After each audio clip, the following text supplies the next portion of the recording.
S.D. Bullion.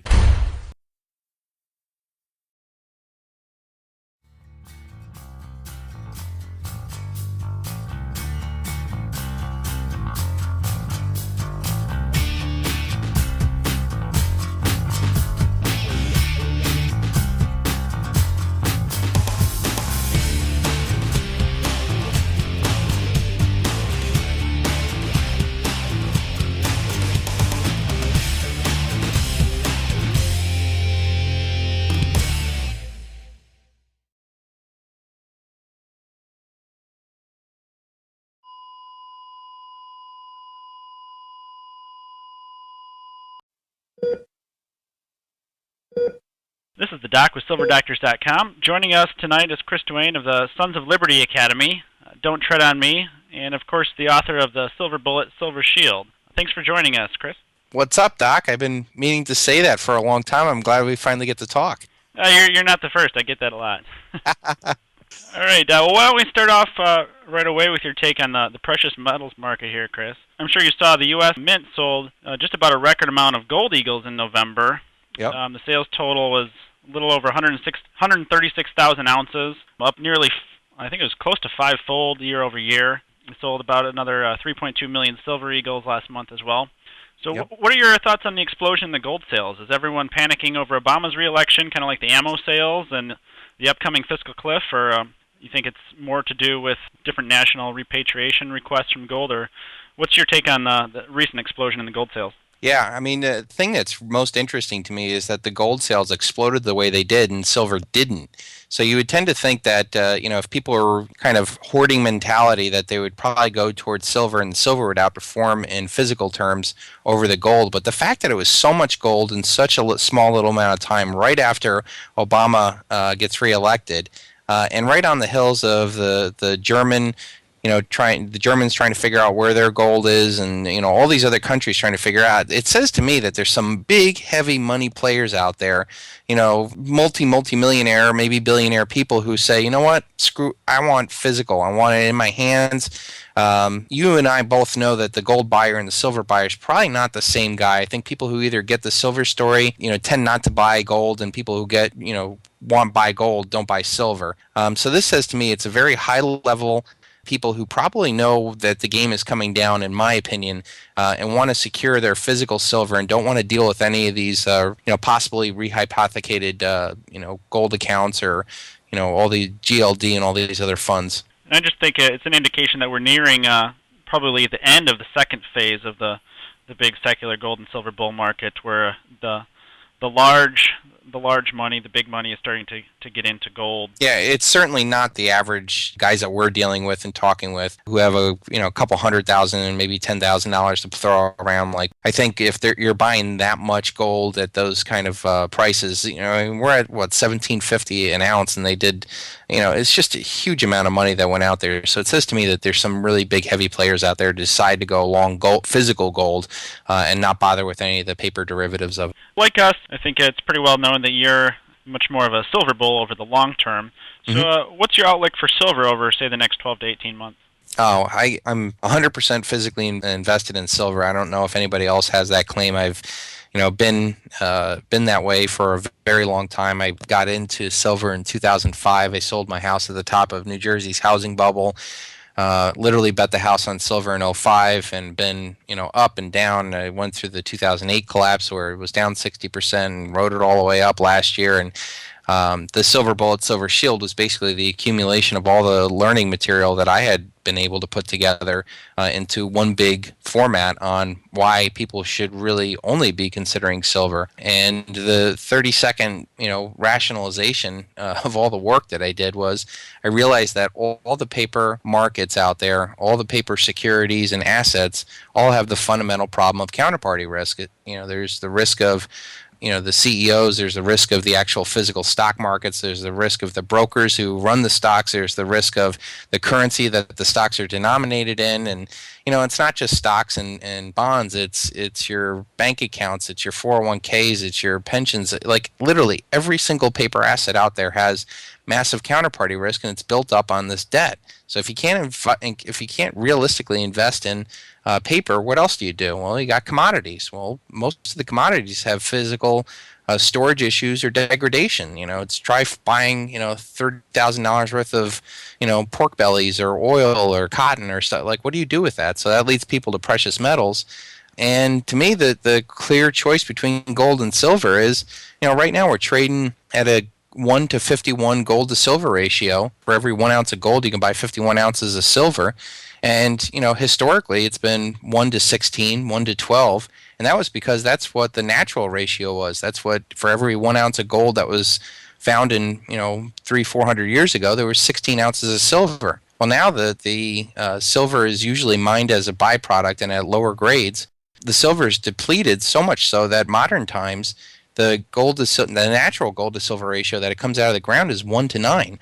So if you're telling me that for 1 ounce of gold I can buy 51 ounces of silver, and the natural ratio comes out of the ground is 1 to 9, that says to me that regardless whatever dollar value gold is going to go to, silver is eventually going to go 5 times higher to bring it back towards that natural ratio. And I'll even go one step further and say that we know that all the gold that's ever been mined in the world's been treasured and taken care of. And yet, what have we been doing with silver for the past 138 years? We've been using it and abusing it as a cheap industrial metal and throwing it away in such small quantities that for all intents and purposes it's gone.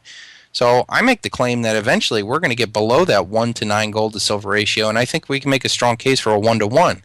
So if you guys like gold, buy silver, because the gold to silver ratio is going to contract, and you'll be able to get more gold for your silver later on. Yeah, we're in complete agreement with that. As you mentioned, the current mine ratio is really only 9 to 1 for silver coming out of the ground versus gold. And yeah, I fully expect at the peak manic bull market, you're going to see an overrun to the upside, at least probably a minimum of 5 to 1. And I agree that parity is definitely possible, at least for short term. Whether that's sustainable is another question, but at least as a short term. Shift gears a little bit here, Chris. Obviously, our listeners are aware that we both really advocate physical possession of your precious metals for gold and obviously particularly silver. So you have big news to announce with this week's release of the second coin in the Silver Bullet Silver Shield series, the Trivium Medallion. And this comes on the heels of some pretty astounding success with the original Debt and Death coin. So why don't you tell our listeners a little bit about that original coin as well as this week's Trivium release? Sure. I mean, it's basically the brainchild of Rob Gray, who runs the American Open Currency Standard, who's probably best known for giving the Lakota Indians their own currency so that they can declare their independence from the United States. Because of that action, Rob was invited down by Ron Paul for his last congressional hearing on alternate currencies to the dollar, and Rob contacted me to give write the opening testimony. In that testimony, you can go on YouTube. It's the greatest truth never told to Congress. One of the best lines in there is that we said that we don't believe that gold and silver is really competition to the Federal Reserve note, because you cannot have competition amongst honest men and thieves.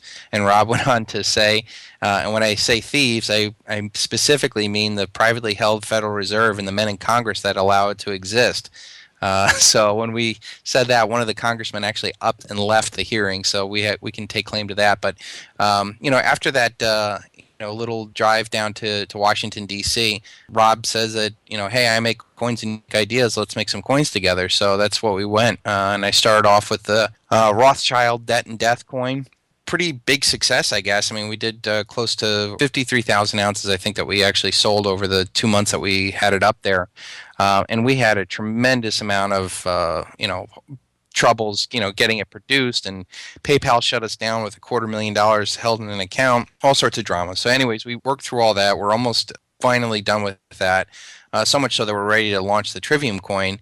The Trivium is pretty much, in my mind, the very fundamental basis of having individuals think freely for themselves, and to me is the base of freedom. Most people are indoctrinated into school with a two-step learning process. You're essentially, your teachers tell you to memorize something, you regurgitate it. Well, that's how you train slaves or a dog or a computer. It doesn't allow the individual to logically think about why information is being presented to themselves. What's the most likely outcome, how to best prepare for it. and we're literally indoctrinated. So I think it's imperative for people to understand what the Trivium represents. It represents freedom, and I came up with this pretty cool design to kind of symbolically measure what that is. And we launched it last Friday. 2 days in, we've already maxed out our credit card merchant processor, so we can't take any more credit card orders. But we have e-check and all sorts of other stuff. But we think we sold over 10,000 ounces in the 2 days that it's been launched, or 2.5 days, I guess, since its inception. So the market seems to really respond to this positive coin. Yeah, we launched sales of it as well today at SD Bullion, and we had pretty positive sales. I think we had somewhere around 20 orders for the Trivium coin just on the first day, so we've seen quite a bit of sales as well. The whole thing I think about is, I mean, you think about silver investors, what are they implicitly doing? They're rejecting the dollar and, all the wars that are funding and the banking system and JP Morgan and all that other stuff. And yet, where are most of the guys buying their silver? The U.S. Mint, the Canadian Mint, we're buying right back to the guys that we sort of say that we don't want. So that's the whole purpose of the American Open Currency Standard, is to have a private mint that people can trust for quality and, making sure it's the right stuff, and also come up with new exciting coins. I mean, we're going to come out with 30 different designs over the next year, which is unheard of. I mean, geez, the American Eagle's been around for 25 years, and they put a W on it and everybody gets all excited about it. We're going to come out with really unique stuff that's really going to push the consciousness and hopefully make a big slam on the silver market in the future. Well, we look forward to those upcoming 29 new editions, and we're excited to be able to carry them on SD Bullion. So many of our listeners, they're interested in even taking a look at it or purchasing the coin. It's for sale currently at SD Bullion. I know with the previous coin, they sold out pretty fast. Doc, I really appreciate you being a supporter of this. We have two strikes, a brilliant uncirculated and a proof strike. The proof strike's only going to be available until December 14th, and that's when we're going to be able to guarantee it for Christmas delivery. Right now, 96% of the coins that are being sold are brilliant uncirculated. But I tell people to really check out the proof, because with such a small mintage of it and the higher quality of it, it's definitely something to take a look at. And that's only going to be available until December 14th, and the regular BU versions can be only available until December 31st, because it's the end of the year. So, and we're not going to do a 2013 version right away. So, this is definitely going to be another small quantity of coins. I don't know how many it's going to end up being, but whatever time period we have. And if it does anything like the first debt and death coin, I've seen that go for nearly double or triple spot on eBay. It's actually pretty shocking, because Doc, you have no idea how much flack I got from people going, "Oh, you're charging, $2.99 over spot. I'll go buy, an American Eagle for that, and it's a government coin and it's better quality." And I'm like, guys, we're not, the American Eagle proof. They did 850,000 of them this year. Like we're nowhere near that. And you go try buying an Eagle proof now. I mean, they're going for $40 over spot. So. Yeah, I mean, all the coins that we came out with, I think we provided a really good value. The debt and death was BU on one side and near proof on the other side, so it was really unique design.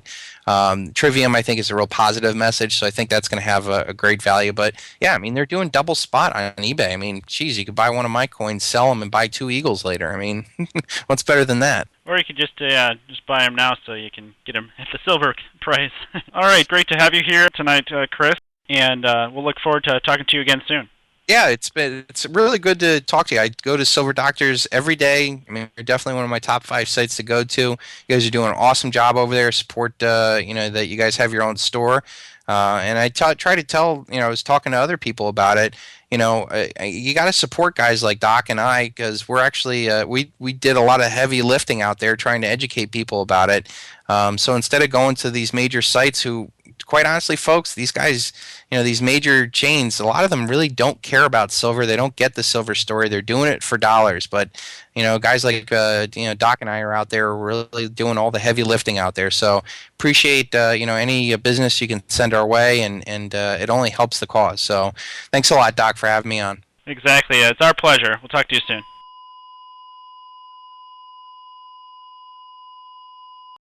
soon.